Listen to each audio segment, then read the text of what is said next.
जय हिंद। स्वागत है आपका हमारे इस ई पाठशाला सेंटर यूट्यूब चैनल में। आज हम करने वाले हैं पटवारी परीक्षा जो 2017 में हुआ था उसके भारत के सामान्य ज्ञान से जितने भी प्रश्न पूछे गए थे उस पर आज हम चर्चा करेंगे।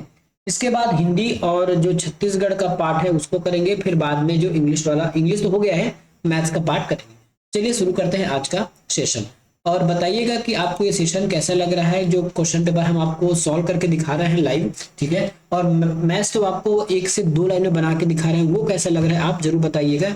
और इसी प्रकार यदि आप एग्जाम में बनाए तो जरूर आपकी नौकरी लगने की संभावनाएं बढ़ जाएंगी। चलिए शुरू करते हैं आज का प्रश्न। ठीक है, ये देख लीजिए कब का पेपर है ये, तो ये 2017 का पेपर है पटवारी का। ठीक है, 2017 का पेपर है पटवारी का। अब हम चलते हैं सीधे इसके पार्ट में। पार्ट नंबर सी है भाग ग। एक साइड इंग्लिश और एक साइड हिंदी है। चूंकि मैं हिंदी में ज्यादा प्रीफर कर रहा हूँ इसलिए मैं थोड़ा इसको जूम कर देता हूँ ताकि आपको कुछ देखने में असुविधा ना हो, एक एक प्रश्न आप स्पष्ट रूप से देख पाए। ठीक है, तो एक एक प्रश्न आप स्पष्ट रूप से देख पाए इसलिए मैंने इसको थोड़ा सा जूम कर दिया है। और जूम करने की वजह से इंग्लिश नहीं दिख रहा होगा। यदि आपको इंग्लिश प्रश्न देखना होगा तो आप हमको कमेंट कर दीजिएगा, हम अगली बार से इंग्लिश को दिखाते हुए आपको आपके सामने प्रश्न सॉल्व करेंगे। पहला प्रश्न है, एक टेलीविजन का रिमोट किससे संबंधित होता है या किससे संबंधित है? एक्सरे से या फिर पराबैंगनी किरणों से, अवरक्त किरणों से, या फिर उपरोक्त में से कोई नहीं। तो याद रखिएगा एक टेलीविजन रिमोट मतलब देखिए पहले के जो टेलीविजन रिमोट थे और अभी के टेलीविजन रिमोट में बहुत अंतर आ गया है ना। अभी जितने भी आपके स्मार्ट टीवी हैं, खासकर मी टीवी है या फिर रियल मी है, वन प्लस है, इसके जितने भी रिमोट होते हैं वो आपके ब्लूटूथ से चलने वाले होते हैं, तो इसमें आपका रेस नहीं निकलता। लेकिन पुराने जो रिमोट हैं आपके, चाहे वो टीवी के हो, डीटीएच के हो, डीवीडी के हो, या जो भी रिमोट हो, उसमें एक लाइट लगी रहती है, उसी लाइट से एक किरणें निकलती है, उस किरणें का ही नाम पूछा गया है। तो ये है हमारे अवरक्त किरण, अवरक्त संकेत से है, मतलब ये किरणों का नाम है अवरक्त किरण है। जब फिजिक्स पढ़ाएंगे तो उसको अच्छे से बताएंगे कि एक्सरे, पैराबैंगनी और अवरक्त में क्या अंतर है, जब वो फिजिक्स का टॉपिक होगा तब। अगला प्रश्न, एक देश के आर्थिक विकास को मापने का सबसे उपयुक्त मापदंड कौन सा है? ऑप्शन नंबर ए सकल घरेलू उत्पाद, ठीक है, ऑप्शन नंबर बी शुद्ध राष्ट्रीय आय में वृद्धि, ऑप्शन नंबर सी प्रति व्यक्ति आय में वृद्धि। तो इसका आंसर इसका ऑप्शन नंबर डी पढ़ लीजिए, मानव विकास सूचकांक।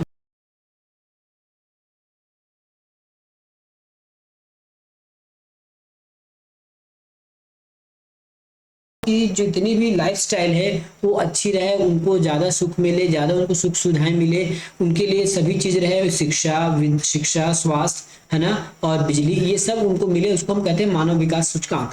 तो कोई देश कितना ज़्यादा विकसित है ये पता चलता है कि मानव विकास सूचकांक वहां का कितना अच्छा है, ना कि प्रति व्यक्ति आय से। प्रति व्यक्ति आय का मतलब होता है टोटल में से सबको बांटना, लेकिन टोटल में बांटा नहीं जाता है, केवल पेपरों में दिखाया जाता है कि प्रति व्यक्ति इतना मिला है। लेकिन अधिक पैसा तो बड़े बड़े अंबानी, अडानी या फिर बड़े बड़े उद्योगपति हैं, करोड़पति हैं, उनके पास रहता है। केवल पूरी जनसंख्या केवल गिनती आती है कि इनको इतना पैसा, इनके हिसाब से हमारा जीडीपी है। तो प्रति व्यक्ति आय के पीछे मत दौड़िएगा। अगला प्रश्न है, चूने के पानी में होता है calcium hydroxide, sodium hydroxide, calcium chloride और उपयुक्त में से कोई नहीं। तो जैसे चूने, आपको पता है चूना मतलब कैल्शियम, तो यहां से आप पकड़ लोगे कैल्शियम हुआ है ना। दूसरे बात, जब भी पानी का जिक्र होगा तो वहां हाइड्रोक्साइड तो आएगा ही आएगा। ठीक है, सबसे पहले बात, यदि आपको पता भी नहीं है तो चूना तो मतलब पता है ना कैल्शियम, तो कैल्शियम को पकड़िए। सोडियम हाइड्रोक्साइड नहीं होगा, कैल्शियम। देखिए कैल्शियम 2 जगह है, अब इसको भी आपको डाउट हो सकता है। तो अब पानी में हाइड्रोजन होता है तो हाइड्रोक्साइड यहाँ भी नहीं है, तो ये सही हो जाएगा।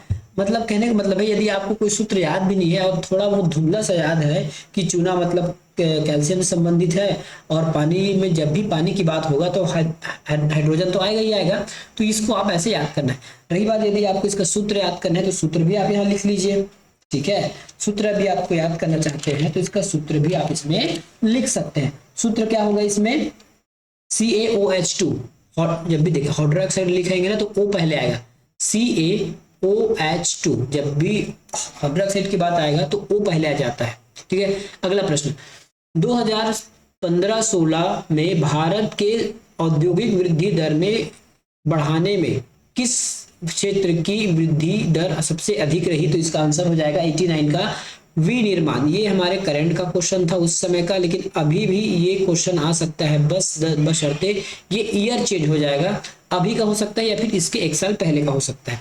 पर आपको इसमें क्या करेंगे, आपको आर्थिक सर्वेक्षण पढ़ना पड़ेगा इसके लिए। अगला प्रश्न क्या है, 90 नंबर का प्रश्न है, सर्वाधिक दैनिक तापांतर किस प्राकृतिक प्रदेश में पाया जाता है। तो इसके लिए आपको ना टेम्परेचर वाला पार्ट आपका सही होना चाहिए। टेम्परेचर वाला पार्ट देखिए, विषुवतीय रेखा में जो विषुवतीय प्रदेश होता है वहां पे अधिकतर आपका ताप अधिक रहता है, चाहे वो दिन का हो या रात हो, यहाँ अधिकतर आपका ताप अधिक रहेगा। ठीक है, विषुवतीय प्रदेश में, तो ये तो आंसर हो नहीं सकता। सबसे पहली बात, आप तापांतर का मतलब समझ लीजिए, दिन में तापमान कुछ अलग और रात में कुछ अलग, दोनों का मतलब होता है तापांतर। और यदि अधिकतर देखा जाए तो दिन में तापमान सबसे अधिक होगा क्योंकि सूर्य दिन में चमकता है, रात में तापमान सबसे कम होगा, तो उसको हम कहते हैं तापांतर। तो ये पश्चिमी यूरोपीय तुल्य प्रदेश भी नहीं होगा, भूमध्य सागरीय प्रदेश भी नहीं होगा, उष्ण मरुस्थलीय प्रदेश होगा। कैसा मरुस्थली, उष्ण मरुस्थली। अब कैसे देखिएगा, कंकड़ पत्थर बालू ये बहुत जल्दी गर्म होते हैं और बहुत जल्दी ठंडा भी हो जाते हैं।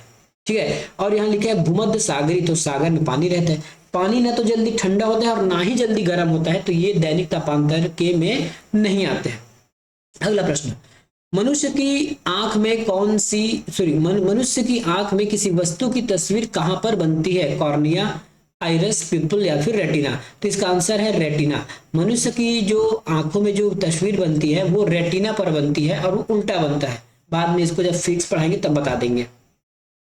एक बल्ब का तंतु बना होता है तांबे से, टंगस्टन से, एल्यूमिनियम से या फिर लेड से। तो बल्ब का जो तंतु है वो टंगस्टन से बना होता है। किससे बना होता है, टंगस्टन से। और याद रखिएगा, हम जितना भी आपको आंसर बता रहे हैं वो फाइनल आंसर पर आधारित है। ठीक है, फाइनल आंसर पर आधारित वाले आंसर ही आपको बताया जा रहा है। अग्निशमक यंत्र में कौन सी गैस का उपयोग की जाती है। अग्निशमक का मतलब समझते हैं, आग बुझाने वाली जो यंत्र होती है उसमें देखिए छोटा सा रहता है रेड कलर का। अब उसमें कौन सी गैस भरी रहती है, तो उसमें कार्बन डाइऑक्साइड भरी रहती है। कार्बन डाइऑक्साइड जो है अग्नि के साथ मिलकर पानी बना लेता है और यही पानी आपस में बुझ जाता है। समझ गए, चलिए आगे चलते हैं।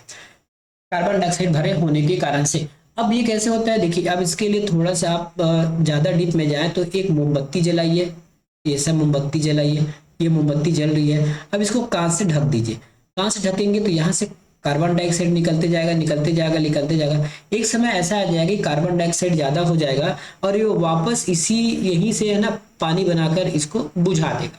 ठीक है, तो सेम होता है यहीं से, जब भी आप आग में कार्बन डाइऑक्साइड छिड़कते हैं तो उसके गैसों में जो भी हाइड्रोजन होता है उससे क्रिया करके ऑक्सीजन पानी बना लेता है, तभी हमारे ऑक्सीजन बुझ जाते हैं। या दूसरी ओर से कह सकते हैं, इसके ऑक्सीजन खत्म होने की वजह से कार्बन डाइऑक्साइड क्या है, पूरा आग को ढक लेता है, आग को ढकने की वजह से उसको ऑक्सीजन नहीं मिल पाता। मेनली यही होता है, यदि कहीं आग लगा है और कार्बन डाइऑक्साइड की उसमें अगर प्रेशर किया जाए तो पूरा आग में ना कार्बन डाइऑक्साइड ऊपर फैल जाएगा, उसको ऑक्सीजन नहीं मिलने की वजह से वो बुझ जाता है। ठीक है, ऑक्सीजन नहीं मिलने की वजह से बुझता है। और क्योंकि हमको जलने के लिए ऑक्सीजन की आवश्यकता होती है, ऑक्सीजन की कमी को काट दिया जाए या फिर आग और ऑक्सीजन के संपर्क को काट दिया जाए तो जल्दी से आग बुझ जाएगी, आग जल ही नहीं पाएगा, इसलिए हम कार्बन डाइऑक्साइड का उपयोग करते हैं। दूसरा है, उष्ण मरुस्थलीय महाद्वीपों के किस भाग में पाए जाते हैं। उष्ण मरुस्थल महाद्वीपों के किस भाग में पाए जाते हैं। जैसे हम ये कोई महाद्वीप बना लेते हैं, ये कोई भी महाद्वीप हो गया, तो उष्ण महाद्वीप के किस भाग में, पश्चिमी भाग में। अब देखिए क्यों पाए जाते हैं, क्योंकि जितने भी महाद्वीप हैं उसके पश्चिमी भाग में ना बड़े बड़े पर्वत खड़े हैं, तो यहाँ से जो भी हवा जाती है पानी बरसाने के लिए, ठीक है, ये यहाँ पे ज्यादा पानी नहीं बरसा पाती, ये पूरा पहले तो ये पूरा रोक लेता है और कुछ पानी जाता है वहां पे ज्यादा बरसात कर नहीं पाता है।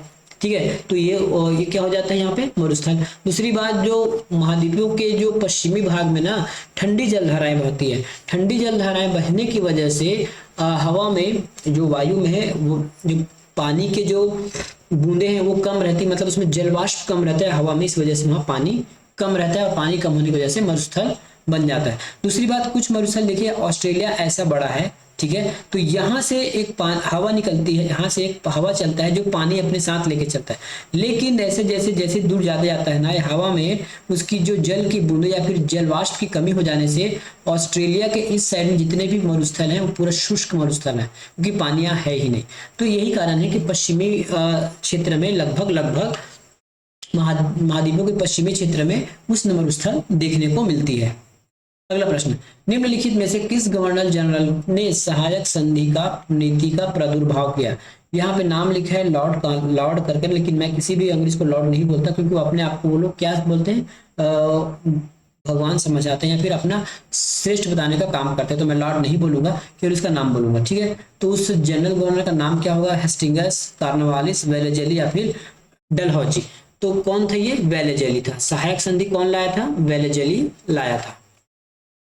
अगला प्रश्न, स्वतंत्र भारत के प्रथम गृह मंत्री निम्नलिखित में से कौन थे? तो ये थे हमारे सरदार वल्लभ भाई पटेल। कौन थे? सरदार वल्लभ भाई पटेल। और मौलाना आजाद आपके शिक्षा मंत्री थे, ठीक है। जो जगजीवन राम जो आपके श्रम मंत्री थे, ठीक है। तो ये आपको याद होनी चाहिए। और पीएम कौन थे? तो जवाहरलाल नेहरू थे। निम्नलिखित में से किस फसल का गुजरात मुख्य उत्पादनकर्ताओं में से एक है? तो ये होगा हमारा बाजरा, ठीक है। क्या है? बाजरा। निम्नलिखित में से किस फसल का गुजरात का मुख्य उत्पादककर्ताओं में से एक है? तो बाजरा आंसर आएगा इसका।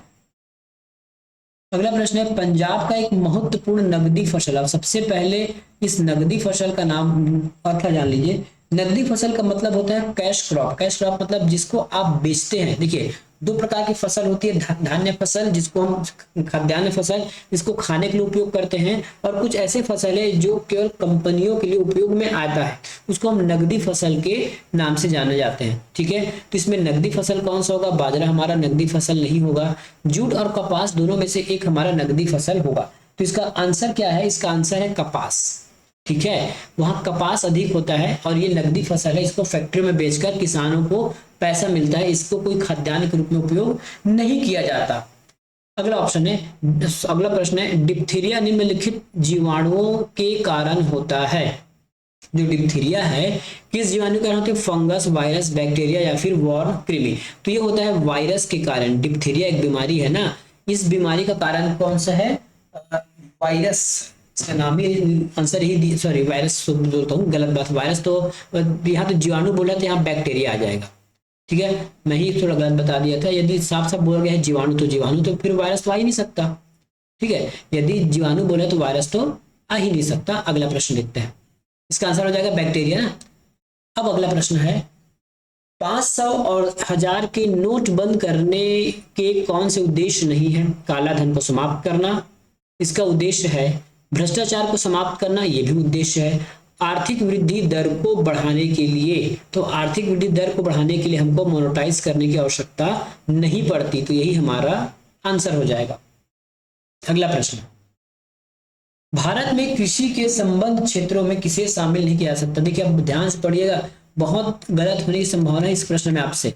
भारत में कृषि के संबद्ध क्षेत्रों में से किसे शामिल नहीं किया जा सकता या फिर नहीं किया जाता है? तो कृषि में आपके पशुपालन आते हैं, वन आते हैं, मत्स्य भी कृषि में आता है, ठीक है। जो मत्स्य है वो भी कृषि में आता है, क्योंकि इसका आंसर फाइनल आंसर में लिया गया फसलें जो नहीं आता है। और मेरे ख्याल से इसलिए लिया गया होगा क्योंकि फसल स्वयं एक कृषि है, क्योंकि हम फसल अलग से नहीं बोलते, केवल उसको कृषि बोलते हैं, इसलिए मेरे ख्याल से आंसर लिया गया होगा। वैसे आपको इस प्रश्न में कोई डाउट हो तो जरूर आपको बताइएगा, या फिर आप कुछ और नया प्रश्न मिलता है तो जरूर आप आंसर बताइएगा। लेकिन यदि लगभग आंसर इसमें लोग क्या लगाते, सी लगाते, वनों से संबंधित उत्पाद, लेकिन वनों से संबंधित उत्पाद भी हमारा कृषि में आ जाता है। 1556 में पानीपत का द्वितीय युद्ध निम्नलिखित में से किनके बीच लड़ा गया? किनके बीच लड़ा गया? तो ये अकबर और हेमू के बीच लड़ा गया।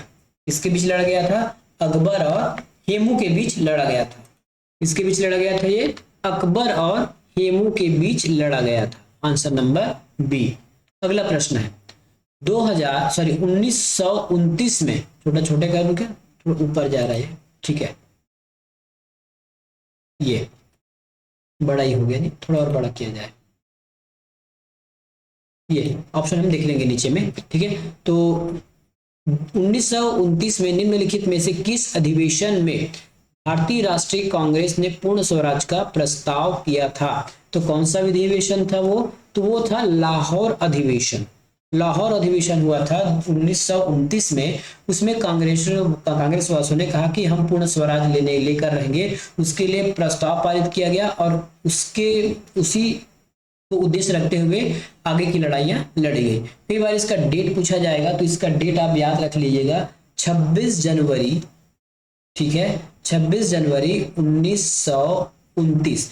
इसी वजह से इस दिन गणतंत्र दिवस को भी रखा गया। मतलब 26 जनवरी के जैसे उनका पूर्ण स्वराज मनाया गया है ना, उसके बाद वो लोग प्रत्येक 26 जनवरी को एक पूर्ण स्वराज दिवस मनाते थे, ठीक है। वो उनके बाद जैसे 1929 में सबसे पहले उन्होंने पूर्ण स्वराज का प्रस्ताव रखा, उसके बाद प्रत्येक साल 26 जनवरी में वो लोग कुछ इस प्रकार के उत्सव मनाते थे, ठीक है। लेकिन हमारा भारत देश आजाद हो गया 15 अगस्त को, तो 26 जनवरी के दिन कुछ सूखा सूखा रहने लगा, इसलिए हमारे पूर्व नेताओं ने 26 जनवरी 1950 को इस संविधान को लागू किया, ताकि उस दिन को याद रखा जाए और उस दिन कुछ जो राजकीय पर्व है उसके नाम से मनाए जाने की वजह से 26 जनवरी 1950 को चुना गया। ये बहुत बड़ी बात है, याद रखिएगा।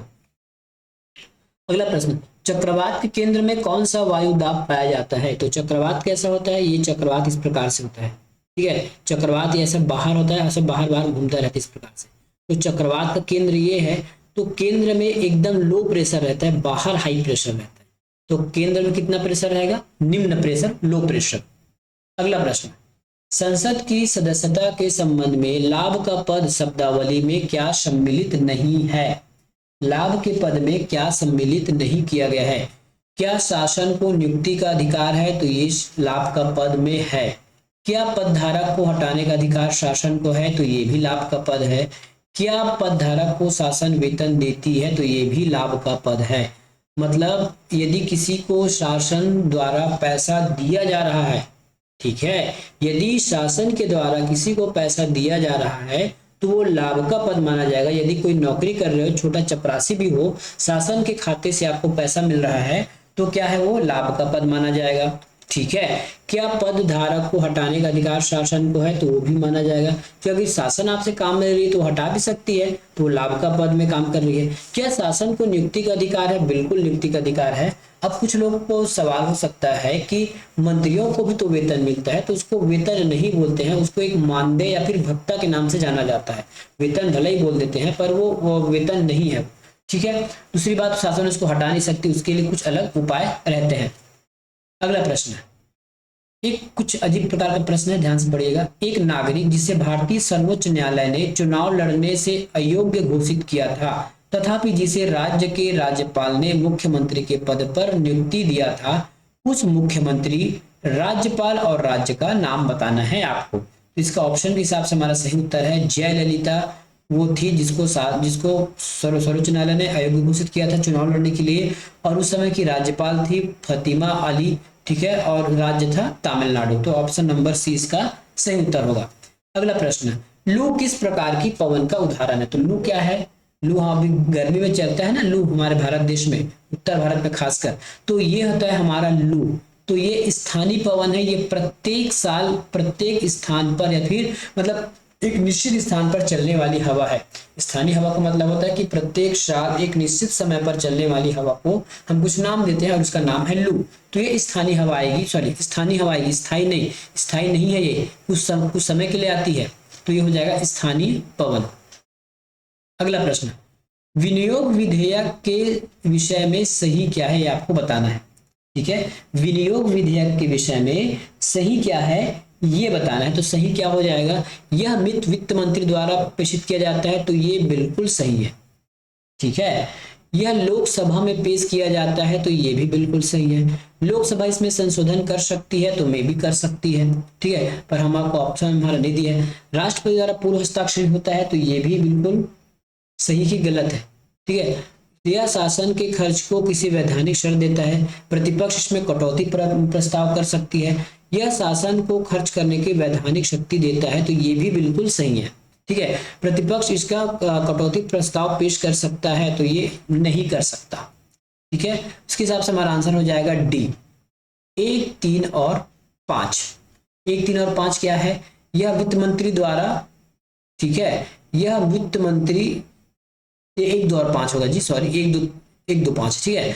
यह वित्त मंत्री द्वारा पेश किया जाता है, बिल्कुल सही है।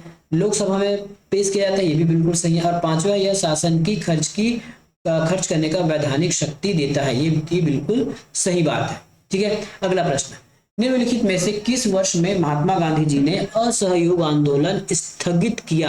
याद रखिएगा, स्थगित लिखा है, स्टार्टिंग नहीं लिखा है। ठीक है, स्थगित लिखा है, तो इसका आंसर क्या हो जाएगा? ये कब स्थगित कर दिए महात्मा गांधी जी ने?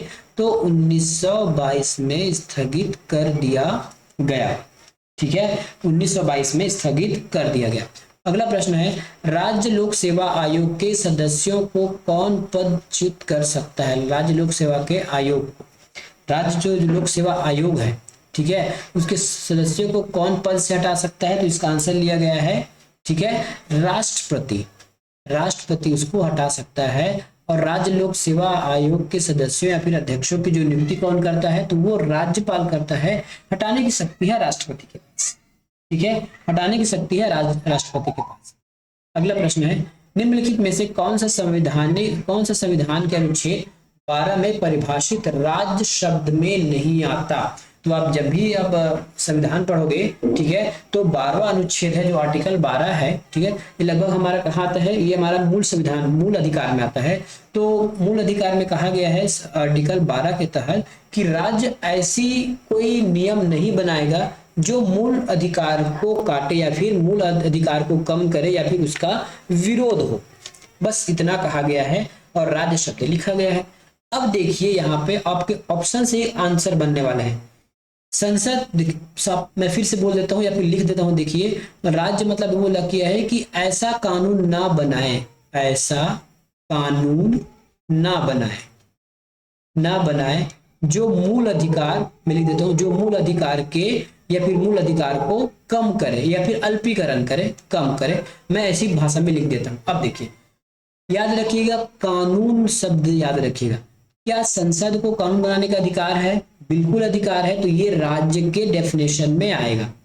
राज्य का विधानमंडल क्या कानून बना सकता है? तो बिल्कुल बना सकता है। ये भी हमारे राज्य के कैंडिडेट, क्योंकि 12 बोलता है कि जो कानून ना बनाए, मतलब ऐसी राज्य जो कानून बनाता है उसके लिए क्या है कि आप गलत कानून मत बनाना। तो कानून संसद बना सकता है, राज्य विधानमंडल बना सकता है, संघीय न्यायपालिका मतलब जो भी न्यायालय है, क्या वो नियम बनाता है?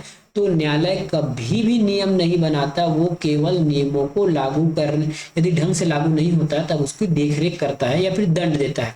तो संघीय न्यायपालिका राज्य के शब्दकोश या फिर राज्य से संबंधित नहीं है।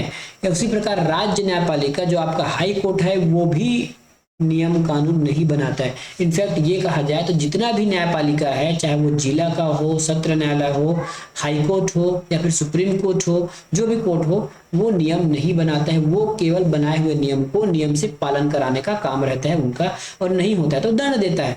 इसके हिसाब से संघीय कार्यपालिका नियम बनाता है, राज्य कार्यपालिका नियम बना सकता है, भारत के समस्त स्थानीय प्राधिकारी भी है। स्थानीय प्राधिकारी मतलब होता है आपके पंचायतें, ये भी नियम बना सकती है। और भारत शासन के नियंत्रणाधीन समस्त स्थानीय प्राधिकारी मतलब भारत शासन के नियंत्रणाधीन जितने भी छोटे मोटे या फिर बड़े जितने भी संस्था, जैसे रेलवे हो गया, एम्स हो गया, एसएससी हो गया, ये सब राज्य की कैटेगरी में आएंगे, क्योंकि ये खुद के कुछ नियम बनाते हैं और ये ऐसा नियम ना बनाए जो हमारे मूल अधिकार को कम करे। और ऊपर में कहा गया है कि राज्य में शामिल नहीं होते, तो जो नियम नहीं बनाता है वही शामिल नहीं होगा।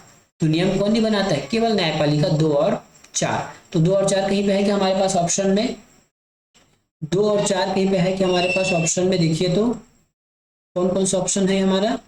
ये सॉरी 3 और 4 है जी, मैं 2 4 बोल रहा हूँ, 3 और 4। तो 3 और 4 है ऑप्शन नंबर बी। क्या है? ऑप्शन नंबर बी, ये वाला। तो देखिए, आप इतने ज्यादा भी नहीं पढ़ेंगे तो भी आप आराम से इसको बना सकते हैं यदि आप थोड़ा सा दिमाग लगाएंगे तो। उसके बाद है 21 जून को सूर्य किस अक्षांश पर ठीक ऊपर स्थित रहता है। इसके हमारे भूगोल का प्रश्न है। यदि आपने भूगोल नहीं पढ़ा है तो डिटेल से पढ़ने के लिए हमको कमेंट कीजिएगा, जरूर हम आपको डिटेल से पढ़ाएंगे भूगोल को, और ऐसा डिटेल से पढ़ाएंगे जो यूपीएससी लेवल का होगा।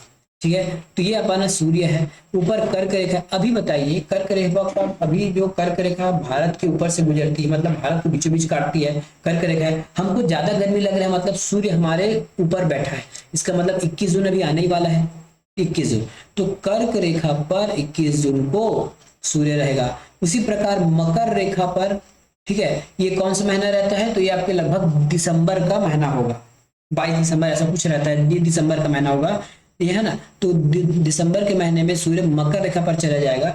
मकर पर जाने की वजह से हमको ठंडी की एहसास होता है, हमको हमारे पास सूर्य की किरणें तिरछी पड़ती है, तो इसका आंसर हो जाएगा कर्क रेखा पर 21 जून को सूर्य चमकता है या फिर उसके ठीक ऊपर स्थित रहता है। अगला प्रश्न है, और रही बात आपके ऑप्शन में ना, विषुवत रेखा पर तो 2 बार चमकता है, ये तो है ना, विषुवत रेखा पर 2 बार चमकता है। इसको कभी आप भूगोल के क्लास में देखेंगे तो इसको अच्छे से बताएंगे, ठीक है, क्योंकि अभी हम केवल वन लाइनर सॉल्व कर रहे हैं, और कुछ लोगों का कहना है सर कि आप एक एक लाइन बताते जाइए, ज्यादा डीप में मत बताइए, कुछ लोगों ने कमेंट किया था। अब चाहते तो हम इसको डीप में बता सकते थे अभी इसी को, पर लेकिन एक प्रश्न के पीछे 5 मिनट का समय जाता, ठीक है। तो विषुवत रेखा में 2 बार चमकता है आपका सूर्य, मकर रेखा में 1 बार, कर्क रेखा में 1 बार, और उत्तरी ध्रुव में तो आज तक नहीं चमका है, कभी उस तक जाता ही नहीं है सूर्य। चलिए आगे चलते हैं। मौर्य सम्राट बिंदुसार निम्नलिखित में से किस धर्म का अनुयायी था। मौर्य सम्राट बिंदुसार निम्नलिखित में से किस धर्म का अनुयायी था। वो आजीवक संप्रदाय का अनुयायी था। कौन संप्रदाय का, आजीवक संप्रदाय का अनुयायी था कौन, बिंदुसार। अगला प्रश्न है, प्रसिद्ध गायत्री मंत्र निम्नलिखित में से किस वेद में है, तो ये ऋग वेद में है। कौन से वेद में है, ये ऋग वेद में है, आंसर याद रखिएगा। भारत में 2016-17 में कौन सी पंचवर्षीय योजना समाप्त हो गई, ठीक है, कौन सा प्रश्न है ये, ठीक है, प्रश्न क्या कह रहा है, भारत में 2016-17 में कौन सी पंचवर्षीय योजना समाप्त कर दी गई, तो कौन सी पंचवर्षीय योजना समाप्त हो गई है 2016-17 में, 16-17 में कौन सी, ऑप्शन नंबर सी 12वीं पंचवर्षीय योजना समाप्त कर दी गई। इसका मतलब है भारत आजाद होने के बाद केवल हमने कितने पंचवर्षीय योजना बनाए, केवल और केवल 12 पंचवर्षीय योजना बनाए, और उसमें से किसी में छूट मुक्त थोड़ा बहुत जो कुछ काल बचे थे जिसमें कोई पंचवर्षीय काम नहीं कर पाया, उसमें थोड़ी सी कुछ और योजना बनाए थे, ठीक है, लेकिन मोटा मोटा 12 पंचवर्षीय योजना बनाया गया। इसके बाद क्या आ गया, उसके बाद आ गया आपका नीति आयोग, ठीक है, क्या आ गया, नीति आयोग आ गया। तो अभी तक केवल 12 पंचवर्षीय योजना ही बनाया गया, कई प्रश्न में आएगा तो याद रखिएगा 12वां पंचवर्षीय योजना ही बनाया गया था 12 तक, उसके आगे नहीं बनाया गया। चलिए एक और प्रश्न करते हैं, एक पिंड का भार अधिकतम होगा वायु में, जल में, हाइड्रोजन में या फिर नाइट्रोजन में, तो पिंड का भार सबसे अधिक किसमें होगा, तो वो होगा हाइड्रोजन में, क्योंकि हाइड्रोजन जो है सबसे कम घनत्व वाला है। कल की क्लास में बताया था मैंने कि हाइड्रोजन सबसे कम घनत्व वाला है, इस वजह से इसमें पिंड का भार हमको ज्यादा लगता है। अगला प्रश्न है, संविधान में कितने भाग हैं, तो संविधान में 22 भाग हैं। कितने भाग हैं, संविधान में 22 भाग हैं। अगला प्रश्न, प्रधानमंत्री मुद्रा योजना के अंतर्गत किशोर बकेट की ऋण सीमा क्या है। किशोर बकेट की ऋण सीमा है 50,000 से 5 लाख तक। कितना है, 50,000 से 5 लाख तक। वित्त विधेयक के विषय में सही क्या है, ये आपको बताना है। वित्त विधेयक के समय में तो यह राष्ट्रपति द्वारा पूर्व हस्ताक्षरित होता है, ये बिल्कुल सही बात है। यह राज्य में पूरा स्थापित किया जा सकता है, यह राज्यसभा में पूरा स्थापित, तो राज्यसभा में इसको हम स्थापित नहीं कर सकते, तो ऑप्शन नंबर 2 जहां जहां उसको हम काट देते हैं, गलत मिल गया ना, तो ऑप्शन नंबर 2 यहाँ है, गलत हो गया। ऑप्शन नंबर 2 यहाँ भी है, ये भी गलत हो गया, और ऑप्शन नंबर 2 यहाँ भी है, ये भी गलत हो गया, तो केवल और केवल ऑप्शन नंबर सी सही हो गया। अब सही हो गया तो फिर और देख लेते हैं क्या क्या सही हो जाएगा। यह केवल लोकसभा में ही पूरा स्थापित किया जा सकता है, ये बिल्कुल सही है, ठीक है। राज्यसभा विधेयक को स्वीकृति देने से इनकार कर सकती है, तो इनकार नहीं करेगी, ठीक है। अगला है, राष्ट्रपति विधेयक पर हस्ताक्षर करने से इनकार नहीं कर सकते। क्यों नहीं कर सकते? क्योंकि उसको पूछकर ही लाया गया है, इसलिए नहीं कर सकते। ये बिल्कुल सही है हमारा। ठीक है, ये बिल्कुल सॉरी ये गलत है भाई, ये बिल्कुल सही है, ये वाला सही है। विधेयक देने से इनकार कर सकता है लेकिन उसके बातों को नहीं माना जाएगा। इनकार तो कर सकता है लेकिन उनके बातों को नहीं माना जाएगा। अगला है गतिरोध की स्थिति में राष्ट्रपति संसद का संयुक्त सत्र बुला सकता है। ये सही है बस, बाकी इसको आप काट दीजिए। तो सी में क्या क्या सही है? 1, 3, 4 और 5 सही होगा। आज का आखिरी प्रश्न है, भारत में किस राज्य में जनसंख्या 2011 की जनगणना के अनुसार सबसे कम है? सबसे कम किस में है? सिक्किम में है। इसमें है सबसे कम सिक्किम में है, और ज्यादा होगा तो यूपी बिहार वाला ज्यादा है। ठीक है, चलिए, तो ये था आज का हमारा प्रश्न जिसमें हमने पूरे 35 प्रश्न को देखे। आपको भी पता चल गया कि एग्जाम में प्रश्न कैसे पूछता है और आप उसको कैसे सॉल्व करना था आपको। मिलेंगे किसी नेक्स्ट वीडियो में किसी अन्य टॉपिक के साथ। धन्यवाद।